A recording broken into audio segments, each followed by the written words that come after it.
అలా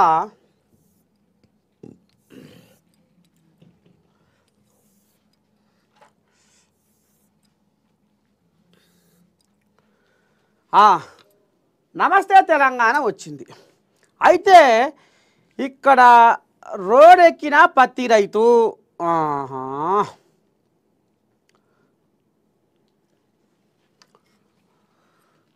రైతు భరోసా శాఖ వెబ్సైట్లో రైతుల భూములు గాయబు, వాటికి పంట పెట్టుబడి సాయం బంద్.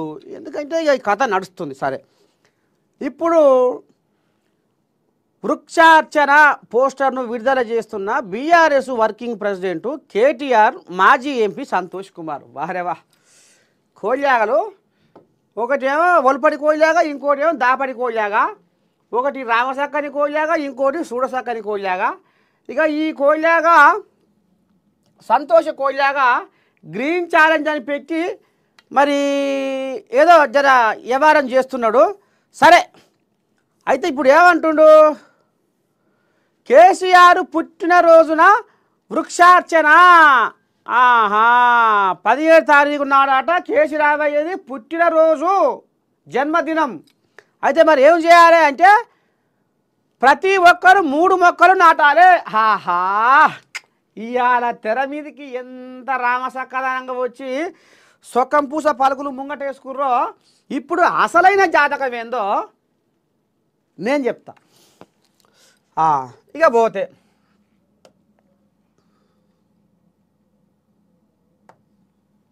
ఇగో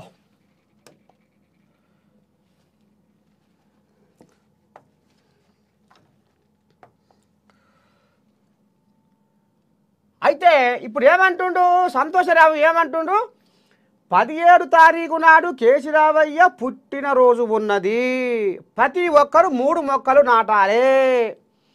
ఇది 2015 నుంచి బ్రహ్మాండంగా హరితహారం పేరు మీద మరి మొక్కలు మొక్కలు మొక్కలని, ఈ మొక్కల కథ ఏందో ఒక్కసారి మనం వెళ్తే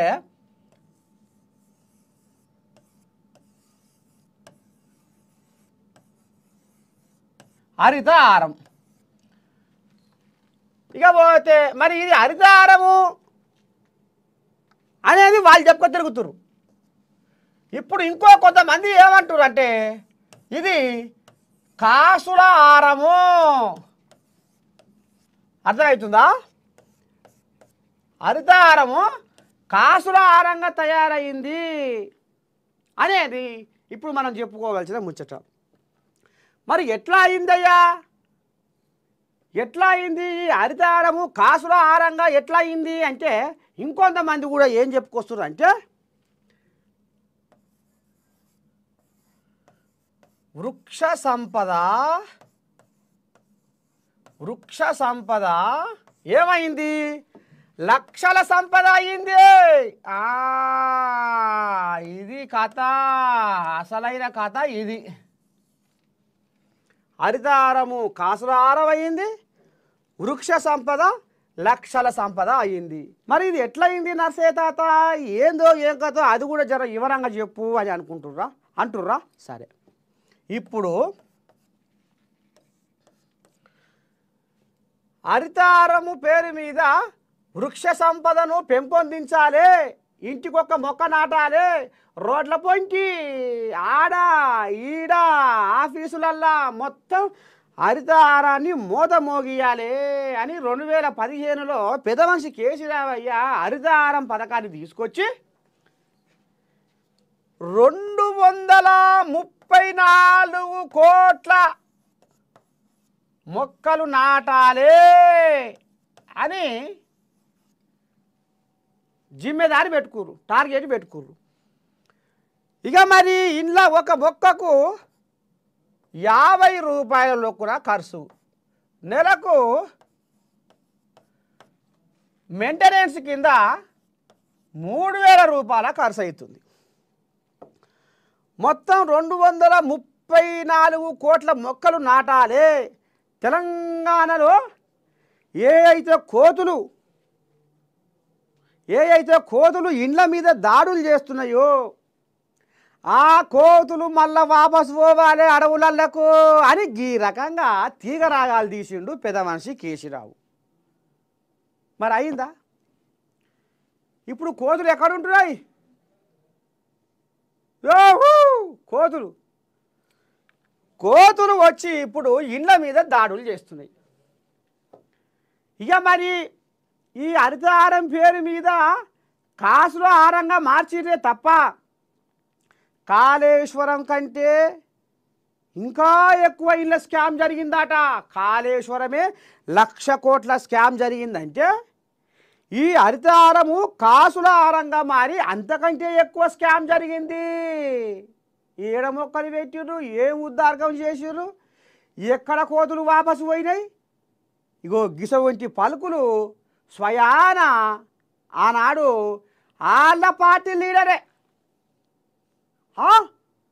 ఓ అమ్మ, వాళ్ళ పార్టీ లీడరే ఏం చెప్పిండు తాత? ఓ అమ్మ, కుండ బదలు కొడుతుండే మా నర్సే తాత అంటే ఇది నర్సే తాత కొట్టింది కాదు. వాళ్ళ పార్టీ లీడరు ఏమన్నాడంటే,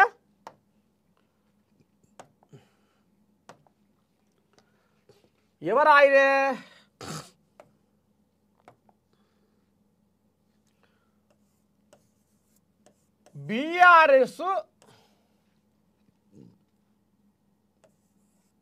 బీఆర్ఎస్ పార్టీ నేత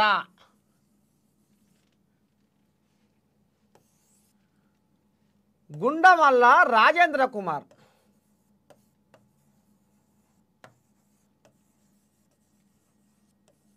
ఈయన గతంలో బీఆర్ఎస్ పార్టీ గులాబీ పార్టీలో జోరుదారుగా తిరిగేటప్పుడు ఇప్పుడు ఆయం పోయాము ఎవరికి ఎరుకుంటుంది? ఇప్పుడు నేను వస్తున్నా, నేనో వార్తలు చెప్తున్నా. నేను ఇప్పుడు మా కెమెరామెను, మా పీసీఆర్ వాళ్ళు ముగ్గురం, వాళ్ళ ఆయం నాకు తెలుసు, నా ఆయం వాళ్ళకి తెలుసు. అంటే దగ్గర వాళ్ళకే ఆయం తెలుస్తుంది. అంటే బీఆర్ఎస్ పార్టీలో కేసీరావుతోటి రాసుకొని పూసుకొని తిరిగిన గుండమల్ల రాజేంద్ర కుమారే ఇగో గీ తతంగం బయట పెట్టిండు. 1,00,000 కోట్ల అవినీతి జరిగింది కాళేశ్వరంలో అనేది ఇప్పుడు గుసగుస వినపడుతుంటే అంతకంటే ఎక్కువ జరిగింది. మరి వీళ్ళు ఏం ఉద్దారకం చేసిరయా? ఏం ఉద్దారకం చేసిర్రు? ఎవరు? ఇప్పుడు సంతోష్ ఏమంటుండు?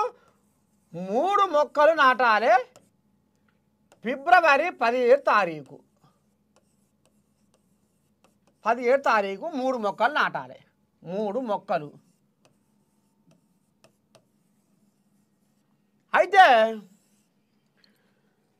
ఇప్పుడు దీన్ని మనం ఏ రకంగా తీసుకోవచ్చు?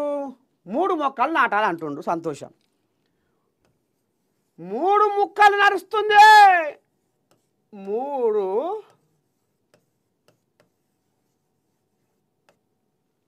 మొక్కలు నడుస్తుంది. 3 మొక్కలు ఏది? బీఆర్ఎస్ పార్టీ ఇప్పుడు 3 మొక్కలుగా విడిపోతుంది, విడిగాయిదాలు తీసుకోబోతుంది. మరి మీకు హరితహారం మీద అంత కాయిష్ ఉన్నోళ్ళు, అంత ఇది ఉన్నోళ్ళు, కోతులను అడవులకు పంపాలి, ఇండ్లకు రానియకుండా చేయాలి, మొక్కలు నాటి అన్నోళ్ళు ఏడ పెట్టిన మొక్క ఆడ ఎండిపోతుంటే ఆఖరికి కేసీరావు పెట్టిన చెట్టుకు కూడా నీళ్లు పోసే నాదులు లేడు. ఏం ఉద్దారకం చేసి ఏం వెలగబెట్టిర్రు ఈ హరితహారం పేరు మీద? స్కామ్ తప్ప ఏం జరగలేదు. కోతులు వాపసు అడవులకు పోలేదు, హరిత తెలంగాణ కాలేదు. ఈ వృక్ష సంపదను పెంచుతామన్న ఆలోచన ఏడికి దారి తీసిందయ్యా అంటే లక్షల సంపదకు దారి తీసింది. దాచుకొని మూట కట్టుకొని ముళ్ళగట్టుకుంటే అవి మురట్ల మూలకు మూలుగుతున్నాయి అనేది ఇప్పుడు మనకు ఈ ఏదైతే ఈ 3 మొక్కలు నాటాలే అని సంతోష అనగానే మనకు గీ కథ గీ రాయవారము ఇవాళ మన ఏఎన్ఎం తెర మీదకి వచ్చిందుల్లా. ఇది నిజమా కాదా అనేది కూడా మీరు కింద మళ్ళా లింక్ ఇస్తాం, కింద మీరు కామెంట్ బాక్స్లో తప్పకుండా పెట్టుర్రి. ఉన్నది ఉన్నట్టే పెట్టుర్రి, జరిగింది జరిగినట్టే పెట్టుర్రి, నిజాలనే నిర్భయంగా పెట్టుర్రి. ఇది కథ. ఇక మరి 3 ముక్కల ఆట. మరి ఇప్పుడు 3 ముక్కలు మనం ఎందుకన్నాం? 3 మొక్కలు వాళ్ళ నోట్లకెళ్ళి పలుకులు వెళ్ళినాయి కాబట్టి మనం 3 ముక్కలు. ఇప్పుడు దీనికి దీని దిక్కే లేదట. కారును నడిపేటోడే గతి లేడట. ఎట్లా గతి లేడు, ఏంది ఏం కథ, ఏం మాట్లాడుతున్నావు నర్సయ్య తాత అంటే, ఇది నేను చెప్పేది కాదు, సోషల్ మీడియా సంఘమే చెప్తుంది. కవితమ్మది ఇప్పుడు ఆమె బీసీ రాగం ఎత్తుకొని ఆమె పాట పాడుతుంది. ఈ రైతులని చెడపట ఎవరం వేసుకొని ఇప్పుడు ఈయన కేటీరాములు ఓ పాట పాడుతుండు. హరీష్ రావు ఇక ఏనో సందులనో బొందులనో ఆనో ఈనో దొరికితే చిన్నగా ఆయనే తాంబేలు నడుకోలే పోతుండు, ఇటు ఇటు అటు అటు ఇటు ఇట్లా గుంజాయించుకుంటా. మొత్తానికి ఊకసప్పుడు గంట ఇది ఫిబ్రవరి 17 తారీఖు 3 మొక్కలు నాటాలి అనే బదులు బీఆర్ఎస్ పార్టీ 3 మొక్కలు అయ్యింది అని చెప్పుకుంటే మంచిగా ఉండదు.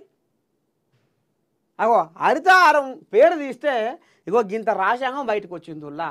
ఇక చూస్తూనే ఉండరు ఏ న్యూస్. చలో ఇంకోటి ఏముంది వార్త చూద్దాం.